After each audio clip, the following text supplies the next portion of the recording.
Physiotherapy के हवाले से बात अगर औरत शादी के 1 साल तक जमा करने के बावजूद हामला ना हो सके तो हम ऐसी औरत को बात कहते हैं ये डिजीज बीमारी फार्म कहलाती है।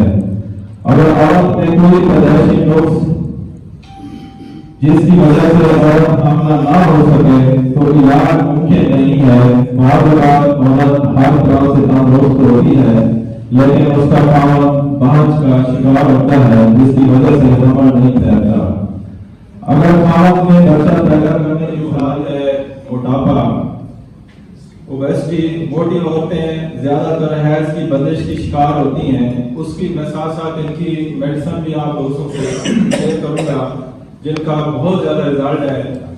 जैसे इस तरह के केस अगर आए ओबेसिटी की पेशेंट आए तो आपने उसको अमोनियम कार्ब और पल्सटीला देनी है तो मेडिसिन तो मटीरियल में बहुत ज्यादा है लेकिन ये मेरे तजर्बे में बहुत अच्छी है। इससे पहले आप याजम भी लगा सकते हैं, ट्यूबर लगा सकते हैं और डेट्राम्योर भी बहुत अच्छी मेडिसिन है। डेट्राम्योर 200 आप डेली देंगे तो उससे भी इसका फायदा होगा। दूसरी वजूहत है लकोरिया। अगर लकोरिया है, लकोरिया की वजह से जमा से नफरत है, उसकी 2 मेडिसिन मैंने अपने तजर्बे में देखी है जैसे एग्नोस्टास्ट है, टेलियाना है। ये 2 मेडिसिन अगर लकोरिया की वजह से मसला हो तो ये कंसीव कर देती है, प्रेगनेंसी कर देती है फीमेल को। और लकोरिया की और भी बहुत सारी मेडिसिन है जैसे ओवरलेस्टर है, 3x में भी मैंने बहुत अच्छा रिजल्ट देखा है और CM में भी, 1M भी, पोटेंसी में भी आप इसको यूज कर सकते हैं, अच्छा रिजल्ट मिलता है।